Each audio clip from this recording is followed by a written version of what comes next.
किसी ने बड़े कमाल की बात कही है कि दिए को तो हम फूंक मारकर बुझा सकते हैं मगर अगरबत्ती को नहीं, क्योंकि जो महकता है उसे कौन बुझा सकता है और जो जलता है वो तो खुद ही बुझ जाता है।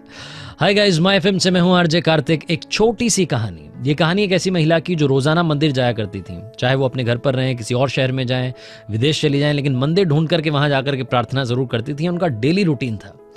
एक दिन वो मंदिर पहुंची और जाकर के देखने लगी कि आसपास क्या चल रहा है। तो उन्होंने नोटिस किया कि आजकल तो लोग काफ़ी बिजी हो गए हैं, मोबाइल में लगे रहते हैं, फोटो खींच रहे होते हैं, वीडियो बना रहे होते हैं, गॉसिप कर रहे होते हैं, गपशप में लगे होते हैं, सास की बुराई, ये वो फलान ढिमका। तो इससे बड़ी उनको चिंता होने लगी।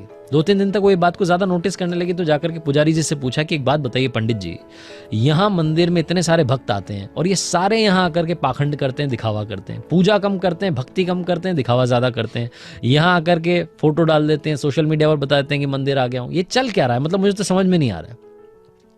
तो बड़े ही शिकायती टोन में अपनी सारी बात रख रही थी। पंडित जी बड़े धैर्य से, आराम से सारी बात सुनते रहे। उसके बाद में बोले कि एक काम कीजिएगा मैडम, जब आप कल घर से निकले मंदिर के लिए तो एक छोटा सा काम कीजिएगा। उन्होंने बोला कि हाँ जी, क्या करना है?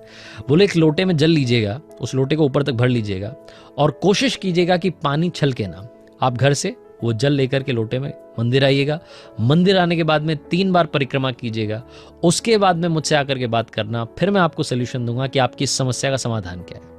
तो उन्होंने कहा कि ठीक है। वो घर से जब चली सुबह तो लोटे में पानी भरा हुआ था।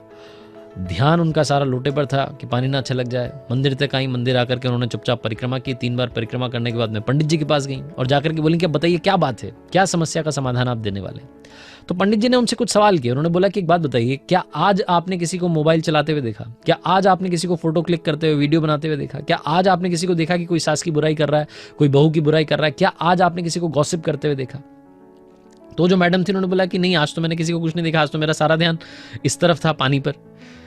तो जो पंडित जी थे उन्होंने कहा कि बिल्कुल सही, आज आपने उन सबको इसलिए नहीं देखा क्योंकि आपका सारा ध्यान उस लोटे के जल पर था कि कहीं पानी ना छलक जाए। आपका सारा ध्यान वहां था, आपका सारा कंसंट्रेशन वहां था, इसीलिए आप बाकी सबको इग्नोर करती चली गई।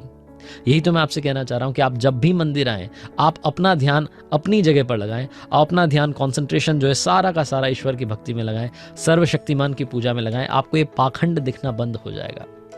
पंडित जी की और ये मैडम की जो छोटी सी कहानी है, जो कंसंट्रेशन हमें सिखाती है, बहुत सारी बातें सिखाती है। पहली बात तो अगर आप कभी भी मेडिटेशन में बैठते हैं, मेडिटेट करते वक्त सारा ध्यान सर्वशक्तिमान में होना चाहिए, उस शक्ति में होना चाहिए जिसके बारे में आप सोच रहे हैं, ध्यान कर रहे हैं। दूसरी बात ये हमें कहानी सिखाती है कि लाइफ में अगर आपने कोई गोल बना लिया है तो सिर्फ और सिर्फ उसी गोल के बारे में सोचिए, बाकी सारी बातों को इग्नोर करते चलिए। दुनिया भर में काफी लोग काफी कुछ आपके उस गोल के बारे में कहेंगे कि तू कहाँ इस सब बारे में सोच रहा है, तू कहाँ ये कर सकता है, तुझसे कैसे ये सब होगा, तू कहाँ बिजनेस खड़ा करेगा, तू कहाँ नौकरी लगेगा। उस सब को साइड कीजिए, सिर्फ और सिर्फ वही गोल अपने दिमाग में चलने दीजिए। आप अपनी मंजिल तक जरूर पहुंचेंगे। ये छोटी सी कहानी हम सबको एक मंत्र देती है जिसका नाम है concentration. Concentration is the key. एकाग्रता बढ़ाइए, चाहे वो मंजिल पाने में हो, ध्यान लगाने में हो या जिंदगी में खुश रहने में। आरजे कार्तिक बस ये कहेगा, ऊपर वाले के आशीर्वाद के साथ, अपनी मेहनत के साथ कर दिखाओ कुछ ऐसा कि दुनिया करना चाहे आपके जैसा। याद रखिए, हर सोमवार सुबह 9:30 बजे मेरे YouTube चैनल पर, Facebook पेज पर देखिए एक नई कहानी। और हाँ, अगर आप कुछ अच्छा सुन रहे हैं तो आप माय एफएम सुन रहे हैं। चलो आज कुछ अच्छा सुनते हैं।